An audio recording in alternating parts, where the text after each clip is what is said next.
Niveau 6. Le rêveur qui s'éveille dans son propre temple. Chapitre 1. Je reconnais que mon temple est un rêve magnifique. Je prends un instant, ici et maintenant. Je ferme les yeux et je laisse le souffle me guider vers l'intérieur. Je retrouve ce lieu familier, ce chef-d'œuvre de mon âme. Je suis au centre de mon temple, je sens la fraîcheur de la pierre sous mes pieds, je vois la lumière dorée qui filtre des hautes voûtes, je perçois le silence vibrant qui remplit l'espace. Je suis entouré par les colonnes de ma résilience, les murs de ma discipline, les ponts de mes connexions.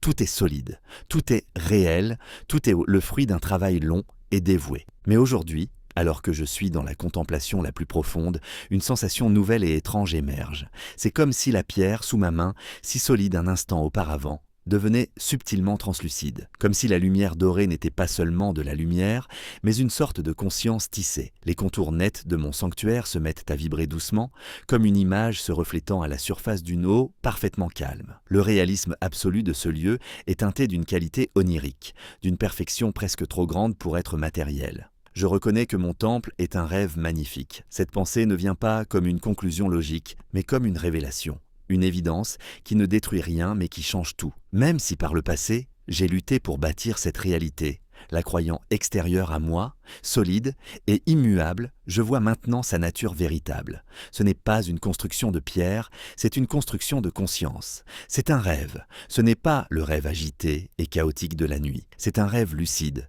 cohérent, d'une beauté et d'une complexité incroyables que j'ai appris à façonner et à habiter. Cette reconnaissance n'est pas une perte, c'est un émerveillement. Mon temple n'est pas moins réel, il est infiniment plus magique. Il n'est pas moins solide, il est infiniment plus malléable. Je ressens une vague de respect et d'admiration pour l'œuvre accomplie, non pas par un maçon, mais par un artiste de l'esprit. En reprenant conscience de mon corps, je sais que le monde que je perçois n'a pas changé. C'est mon regard sur lui qui s'est transformé pour toujours. Je ne suis plus un habitant d'une réalité solide. Je suis un artiste au milieu de son chef-d'œuvre onirique et je suis sur le point de m'éveiller à l'intérieur de ma propre création. Chapitre 2. Je ne suis pas le personnage, je suis le rêveur. Je prends une profonde inspiration et je retrouve cette qualité onirique, cette vibration subtile qui imprègne mon magnifique temple. La révélation que ce lieu est un rêve ne l'a pas fait disparaître. Au contraire, elle l'a rendu plus vibrant, plus saturé de sens. Mon attention se déplace de l'architecture qui m'entoure à la figure qui se tient en son centre. Je vois ce grand prêtre, ce maître cartographe, ce bâtisseur de ponts. Je vois ses mains, j'entends ses pensées, je ressens ses émotions. Je connais son histoire, ses luttes, ses victoires. Il est le héros de cette longue épopée, le personnage central de cette histoire sacrée. Et jusqu'à présent, j'ai cru que j'étais lui. Je ne suis pas le personnage, je suis le rêveur. Une nouvelle dissociation, douce et puissante, s'opère. Ma conscience se décale. Je ne suis plus à l'intérieur des yeux du grand prêtre. Je suis le regard qui l'observe. Je suis la conscience silencieuse qui imagine ce personnage et qui rêve ce temple autour de lui. Même si par le passé, je me suis identifié à mes rôles, à mes émotions, à mon histoire, croyant que j'étais la somme de mes expériences, je vois maintenant la vérité libératrice. Ce personnage, avec son passé et son futur, n'est que l'avatar que j'ai créé pour explorer ce monde onirique. Je ne suis pas défini par ses cicatrices dorées, je suis la conscience qui a imaginé l'or. Je ne suis pas limité par ses connaissances, je suis l'esprit d'où jaillit le labyrinthe. Je ressens une expansion de mon être, une libération totale. Je ne suis plus lié par l'histoire du personnage. Je peux l'aimer, le guider, le faire évoluer, mais je ne suis pas lui. Je suis le rêveur, silencieux, sans forme, sans âge, mais doté d'un pouvoir de création infini. En revenant au monde, je continue de jouer le rôle de mon personnage, mais je ne suis plus jamais dupe. Je suis le rêveur qui joue un rôle, et cette distance subtile est la source de ma nouvelle liberté et de ma nouvelle puissance. Chapitre 3. La gratitude était mon premier acte de lucidité dans le rêve. Je prends une profonde inspiration et je retrouve cette double conscience. Je suis le rêveur, la conscience silencieuse. Et en même temps, j'habite l'avatar du grand prêtre, au centre de ce temple onirique d'une beauté à couper le souffle. Maintenant que je sais que je suis le rêveur et que ce monde est ma création, quelle est ma première impulsion? Serait-ce de tester mes pouvoirs, de faire apparaître des objets par la pensée, de raser un mur pour le reconstruire différemment? Non. Une émotion beaucoup plus profonde et plus juste submerge ma conscience. C'est un sentiment d'émerveillement absolu, de respect pour la beauté et la complexité de ce que j'ai créé, même lorsque je ne savais pas que j'en étais le créateur. La gratitude est mon premier acte de lucidité dans le rêve. Avant de chercher à changer quoi que ce soit, je prends un moment pour honorer ce qui est. Même si par le passé, la gratitude était une pratique, un exercice pour apprécier une réalité extérieure, elle devient aujourd'hui quelque chose de radicalement différent. C'est l'acte par lequel le rêveur remercie son propre rêve. C'est un acte d'auto-appréciation au sens le plus pur. Je suis reconnaissant pour la solidité de cette pierre onirique, pour la chaleur de cette lumière imaginée, pour la sagesse contenue dans ce labyrinthe que j'ai moi-même dessiné. Chaque détail de ce temple, des plus glorieux aux plus sombres, a contribué à mon éveil. Chaque fissure réparée d'or, chaque gargouille domptée était un message que le rêveur s'envoyait à lui-même. Remercier le rêve, c'est m'aligner avec sa beauté et sa perfection intrinsèque. Je ressens cette gratitude non comme une émotion passagère, mais comme une vibration fondamentale. La fréquence même de la lucidité. C'est la reconnaissance que le rêve est déjà parfait tel qu'il est. En revenant au monde, je sais que mon pouvoir de changer le rêve ne viendra pas du désir ou du manque, mais de cet état de gratitude profonde. Je ne peux pas améliorer un rêve que je n'aime pas, mais en aimant le rêve tel qu'il est, je déverrouille le pouvoir de le rêver encore plus magnifique. Chapitre 4. Mes croyances sont les lois de la physique qui gouvernent mon rêve. Je prends une profonde inspiration et je retrouve cet état de lucidité reconnaissante. Je suis le rêveur et mon temple onirique est le champ de mon exploration consciente. Maintenant que j'ai honoré le rêve tel qu'il est, ma curiosité s'éveille. Comment fonctionne-t-il? Qu'est-ce qui maintient la cohésion de cette réalité? Je vois une pierre tomber d'une corniche et chuter vers le sol. Elle ne tombe pas au hasard. Elle suit une trajectoire prévisible. Il y a une gravité dans ce rêve. Je vois la lumière du soleil intérieur traverser un vitrail et se réfracter en un spectre de couleurs. Il y a des lois de l'optique dans ce rêve. Il n'est pas chaotique. Il est gouverné par un ensemble de règles invisibles mais puissantes. Mes croyances sont les lois de la physique qui gouvernent mon rêve. Je comprends avec une clarté fulgurante que ces lois ne sont pas imposées de l'extérieur. Je suis le rêveur, donc je suis aussi le législateur. Même si par le passé, j'ai pu croire que des lois comme « il faut travailler dur pour réussir » ou « les ressources sont limitées » étaient des vérités objectives du monde, je vois maintenant leur nature véritable. Ce sont les axiomes fondamentaux que j'ai moi-même encodés à la base de mon rêve. Ce sont les lois de la physique de ma réalité personnelle. Et elles sont si profondément ancrées que le rêve tout entier s'organise pour les respecter et les prouver, créant une illusion de réalité externe et objective. Je ressens une puissance vertigineuse. Je ne suis pas soumis à ces lois. Je suis leur auteur. Et si je suis l'auteur, je peux les modifier. Je ne peux pas simplement nier la gravité et m'envoler, car le rêve a une inertie. Mais je peux commencer à examiner ces lois. Je peux les questionner. Je peux introduire de nouveaux axiomes, de nouvelles croyances, et regarder patiemment le rêve se réorganiser autour d'elle. En revenant au monde, je ne vois plus des faits, je vois des croyances à l'œuvre. Et je sais que mon travail le plus important n'est pas d'agir à l'intérieur du rêve, mais de réviser les lois fondamentales qui le régissent. Chapitre 5. Je perçois les murs de la rareté comme des illusions d'optique.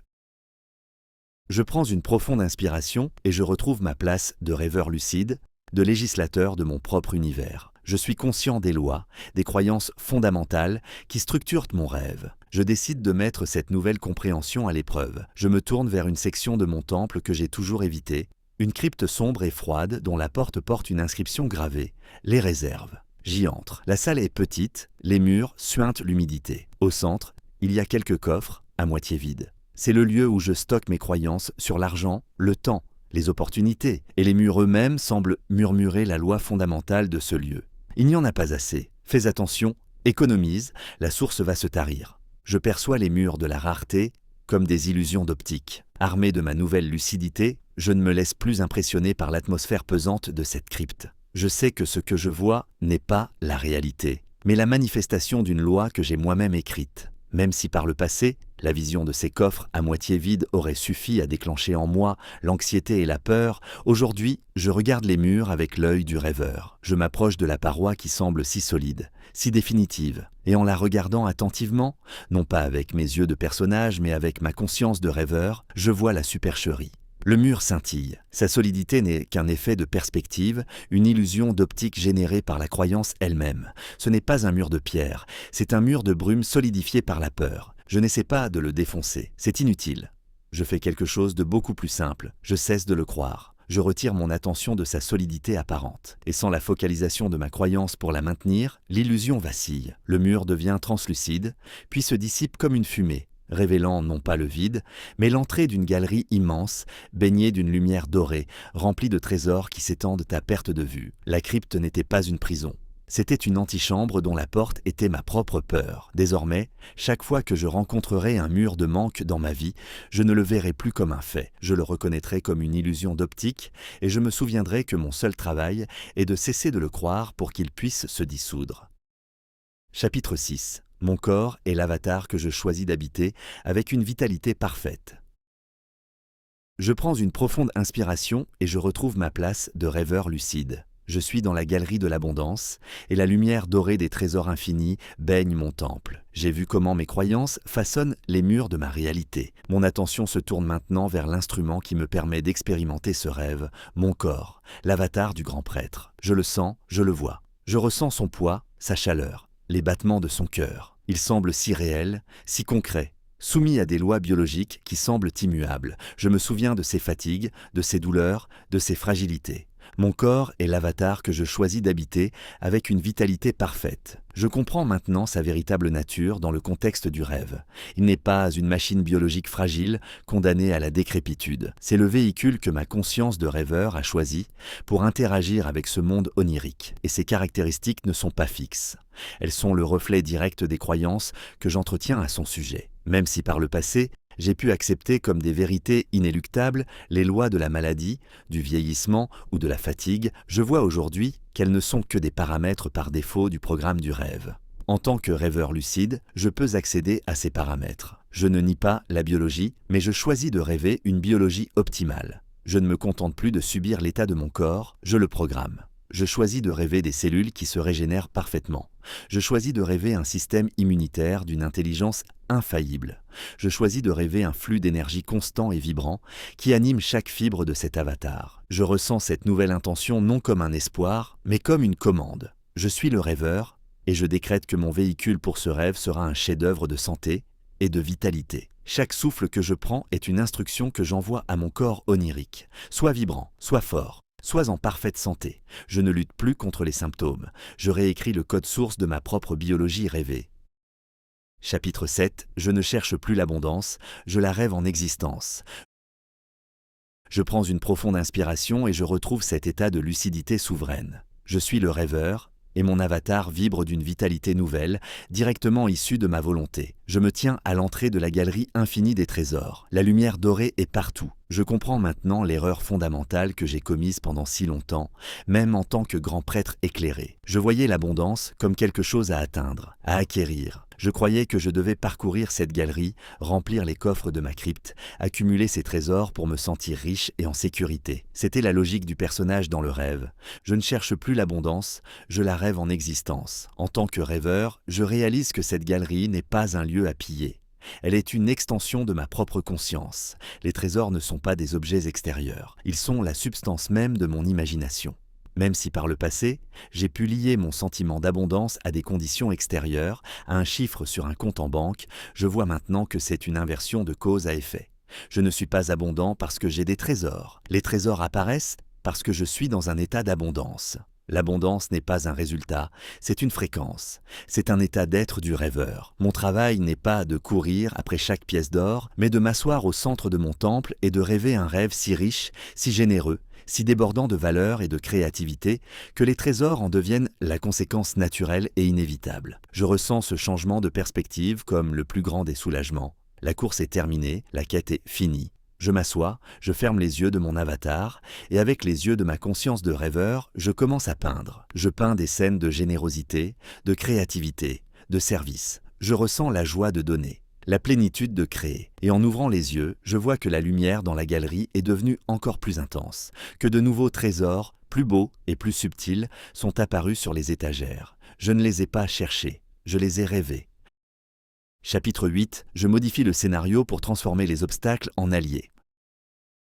Je prends une profonde inspiration et je retrouve ma place de rêveur, assis dans le calme de mon temple, baigné dans la lumière d'une abondance qui émane de moi. Le rêve est harmonieux, vibrant, plein de potentiel. Soudain, une ombre passe devant le grand vitrail. Un grondement sourd se fait entendre, non pas un séisme, mais un défi. Dans le scénario de mon rêve, un obstacle vient d'apparaître. Une porte massive bloque l'accès à une nouvelle aile du temple, Un personnage difficile entre sur le parvis, une nouvelle loi de la physique semble contredire mes plans. Le flux paisible du rêve est interrompu par un conflit, un problème à résoudre. Je modifie le scénario pour transformer les obstacles en alliés. Même si par le passé, en tant que personnage, j'aurais vu cet obstacle comme une menace, un ennemi à combattre, à contourner ou à fuir, ma lucidité de rêveur me donne une perspective radicalement différente. Je sais que rien dans ce rêve n'est véritablement contre moi, car je suis le seul créateur de ce monde. Si cet obstacle est apparu, c'est que le rêveur, moi, l'a placé là. Et il ne l'a pas placé là pour me faire échouer, mais pour rendre le rêve plus intéressant. L'obstacle n'est pas un mur, c'est un personnage. C'est un gardien du seuil, un maître déguisé dont le rôle est de me forcer à développer une nouvelle compétence, à trouver une solution plus créative, à atteindre un niveau de conscience supérieur pour pouvoir passer. Je ne lutte plus contre le scénario, je collabore avec lui. Je ressens une curiosité ludique remplacer l'anxiété. Je m'approche de la porte massive, non pas avec un bélier, mais avec une question. Qu'es-tu venu m'apprendre ? Je dialogue avec le personnage difficile, non pas pour le vaincre, mais pour comprendre le rôle qu'il joue dans mon histoire. Je ne suis plus la victime du drame. Je suis le scénariste qui ajuste l'intrigue en temps réel. Et en changeant ma relation à l'obstacle, l'obstacle lui-même se transforme. La porte massive révèle une serrure dont j'ai déjà la clé. Le personnage difficile devient mon plus grand professeur. Je n'ai pas vaincu le problème, j'ai intégré sa sagesse. Et le rêve est devenu plus riche, plus profond, plus passionnant qu'auparavant. Chapitre 9. Ma joie est la boussole qui m'indique que je rêve lucidement. Je prends une profonde inspiration et je retrouve cet état de lucidité créatrice. Le grand temple onirique n'est plus un lieu de contemplation statique, c'est devenu mon terrain de jeu divin. Je peux sentir la trame du rêve répondre à mes intentions, non plus avec un délai, mais avec une résonance instantanée. Je suis le scénariste, et le monde est ma scène vivante. Après avoir transformé l'obstacle en allié, une nouvelle question se pose. Comment savoir si je suis sur le bon chemin ? Comment naviguer dans cette liberté infinie ? Je n'ai plus de carte, plus de plan extérieur. C'est alors que je prends conscience d'un instrument que je porte en moi depuis toujours, un instrument d'une précision absolue. Ce n'est pas un outil mental, c'est une vibration dans ma poitrine. Ma joie est la boussole qui m'indique que je rêve lucidement. Même si par le passé, j'ai pu croire que la joie était une récompense, le point final d'un long et ardu labeur, je vois maintenant qu'elle est le point de départ. Elle n'est pas la destination. Elle est le chemin lui-même. Je comprends que lorsque je ressens une joie profonde, une expansion, un sentiment de fluidité, ce n'est pas un hasard. C'est le signal direct de ma conscience de rêveur qui me dit « Oui, tu es aligné, tu es en train de créer consciemment, tu es lucide ». À l'inverse, les sentiments de lutte, de frustration ou de lourdeur ne sont plus des ennemis à combattre. Ce sont simplement des vibrations qui m'indiquent que j'ai oublié. J'ai oublié que je suis le rêveur et je me suis à nouveau identifié au personnage qui croit que le rêve est une réalité dure et immuable. Cette boussole émotionnelle est l'instrument de navigation le plus fiable. Son aiguille n'indique pas le nord, elle indique la joie. Et suivre la joie, ce n'est pas rechercher le plaisir facile, c'est choisir les pensées, les actions et les créations qui sont en résonance parfaite avec ma nature de rêveur. Je ressens cette nouvelle guidance comme une immense simplification de l'existence. Je n'ai plus besoin de plans complexes ou de stratégies de lutte. Mon seul travail est de consulter ma boussole intérieure à chaque instant. Désormais, avant de prendre un chemin, je ne me demande plus s'il est difficile ou facile, mais m'apporte-t-il de la joie ? Car je sais que le chemin de la joie est le chemin de la plus grande lucidité et donc de la plus grande puissance créatrice. Chapitre 10. Je reconnais les autres rêveurs dans leur propre temple. Je prends une profonde inspiration et je retrouve ma place de rêveur lucide, naviguant dans le grand rêve de mon existence avec la joie pour seule boussole. Mon temple est magnifique, mon monde est vibrant et je suis en paix. Mon attention se tourne à nouveau vers l'extérieur, vers l'horizon où se dressent les autres temples. Mais maintenant, mon regard est différent. Je ne vois plus seulement des architectures sacrées habitées par des grands prêtres. Fort de ma propre expérience, je vois au-delà des apparences. Derrière les yeux de chaque personnage, je perçois une lueur, la lueur silencieuse et endormie d'un autre rêveur. Je reconnais les autres rêveurs dans leur propre temple. Je comprends que je ne suis pas le seul créateur de réalité. Chacun est le centre de son propre univers onirique. Même si par le passé, j'ai pu voir les autres comme des personnages secondaires dans mon histoire, des PNJ, personnages non joueurs, au service de mon intrigue, je vois maintenant la vérité profonde. Chacun est le protagoniste de son propre rêve. Leurs temples, leurs obstacles, leurs victoires sont aussi réels et importants pour eux que les miens le sont pour moi. Nous sommes une infinité de rêveurs, rêvant côte à côte, nos rêves s'entremêlant pour former le grand tissu de la réalité partagée. Je ressens une vague d'humilité et de respect profond. Mon désir n'est plus de les influencer ou de les changer, car ce serait une intrusion irrespectueuse dans le rêve d'un autre. Mon seul désir est de reconnaître le rêveur en eux. En revenant au monde, chaque interaction devient un acte de reconnaissance silencieuse. Dans le regard de l'autre, je ne cherche plus à voir son personnage, mais à saluer le rêveur endormi derrière ses yeux. Et peut-être que, par la simple force de ma propre lucidité, par le rayonnement de ma propre joie, je peux servir de rappel, une petite cloche qui sonne dans leurs rêves et qui leur murmure « Toi aussi, tu es le rêveur ». Chapitre 11. J'influence le monde en rêvant une plus belle réalité pour tous. Je prends une profonde inspiration et je retrouve cet état de lucidité partagée. Je suis un rêveur conscient, entouré d'une infinité d'autres rêveurs, chacun au centre de son propre temple onirique. Je comprends maintenant les limites de l'influence directe. Tenter de changer le rêve d'un autre par la force ou la persuasion est non seulement irrespectueux, mais aussi inefficace. C'est comme crier des instructions à quelqu'un qui dort profondément. Comment puis-je alors avoir un impact positif? Comment puis-je, en tant que rêveur lucide, contribuer à l'éveil collectif? La réponse vient, non pas comme une stratégie, mais comme une évidence du cœur. J'influence le monde en rêvant une plus belle réalité pour tous. Je ne me concentre plus sur les rêves des autres, je me concentre sur la qualité du mien, mais avec une nouvelle intention. Même si par le passé, mon rêve était centré sur la perfection de mon propre temple, je commence maintenant à élargir le cadre de ma vision. Je ne rêve plus seulement un sanctuaire isolé, mais une cité de temples interconnectés par des ponts de lumière. Je ne rêve plus seulement ma propre abondance, mais un monde où les sources jaillissent pour tous. Je ne rêve plus seulement ma propre paix, mais une atmosphère de sérénité qui baigne tout le paysage. Je ne projette pas cette vision sur les autres. Je la maintiens avec une foi inébranlable au sein de mon propre rêve. Je deviens une station de radio qui émet sur une fréquence de paix, de prospérité et de bienveillance. Je ressens la puissance de cette approche. C'est une influence sans effort, une persuasion par résonance. Les autres rêveurs, encore endormis, peuvent capter cette fréquence dans leurs propres rêves. Mon rêve d'une cité connectée peut apparaître comme une idée inspirante dans leur esprit. Mon rêve de source jaillissante peut se manifester pour eux comme une opportunité inattendue. Je ne contrôle rien, je propose. Je suis un phare qui ne force aucun navire à changer de cap, mais qui, par la simple constance de sa belle lumière, offre une alternative, une direction possible vers un port plus sûr. Chapitre 12. J'honore le rêve des autres sans jamais oublier que je suis le maître du mien.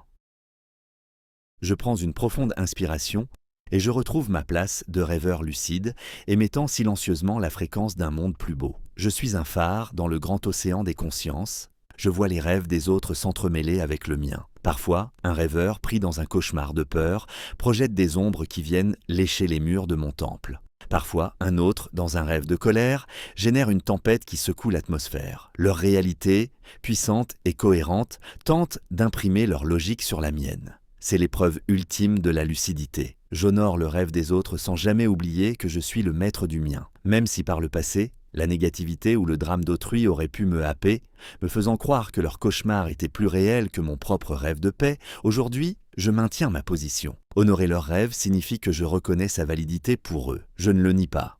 Je ne leur dis pas « ce n'est qu'un rêve ». Je comprends que pour le personnage qu'ils habitent, la tempête est réelle. Je peux ressentir de la compassion pour leur expérience, mais je n'oublie jamais que je suis le rêveur de ma propre réalité.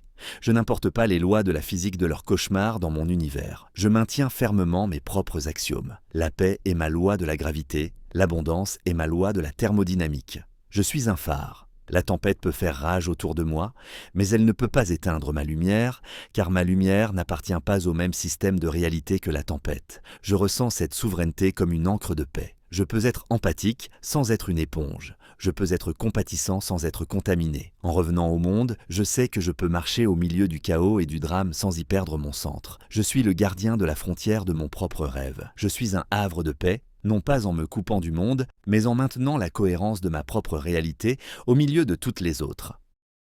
Chapitre 13. Je peux changer le décor de mon rêve à volonté. Je prends une profonde inspiration et je retrouve cette souveraineté absolue. Je suis le rêveur, maître incontesté de mon univers onirique. J'ai appris à maintenir la cohérence de mon rêve face aux turbulences extérieures. Maintenant, une nouvelle étape de maîtrise se présente. Je suis au centre de mon temple. Il est magnifique, parfait, mais je réalise qu'il n'est qu'un décor. Un décor que j'ai créé et que j'aime, mais un décor tout de même. Et si je voulais explorer autre chose, et si le grand prêtre dans son temple n'était qu'un seul des costumes, qu'un seul des scénarios possibles, je peux changer le décor de mon rêve à volonté. Je comprends que ma puissance de rêveur ne se limite pas à modifier les détails du scénario existant. Je peux changer le scénario tout entier, même si par le passé, j'ai pu me sentir attaché à mon identité, à mon histoire, à ce temple que j'ai mis tant d'efforts à construire. Je vois maintenant que cet attachement est la dernière barrière à ma liberté totale. D'un simple acte d'intention, je peux laisser le décor du temple se dissoudre doucement, non pas dans une explosion, mais comme un fondu au noir au cinéma. Et dans ce vide fertile, je peux commencer à rêver autre chose. Je peux rêver que je suis un explorateur sur un vaisseau spatial naviguant dans ma constellation intérieure. Je peux rêver que je suis un artiste dans un atelier baigné de lumière. Je peux rêver que je suis le silence d'une forêt primordiale. Chaque décor est une nouvelle expérience, une nouvelle façon pour la conscience d'apprendre à se connaître. Je ressens une liberté vertigineuse et joyeuse. Je ne suis plus défini par aucune histoire, par aucune identité. Je suis le pur potentiel qui peut choisir n'importe quelle expérience. En revenant au monde, je sais que je ne suis plus jamais coincé. Si une situation de ma vie ne me convient plus, je ne suis plus obligé de la réparer. Je peux simplement la reconnaître comme un décor de rêve que j'ai créé, le remercier pour les leçons apprises et commencer, doucement mais sûrement, à rêver un nouveau décor en existence. Je suis le maître de ma propre réincarnation à chaque instant. Chapitre 14. Le rêve et le rêveur ne font plus qu'un.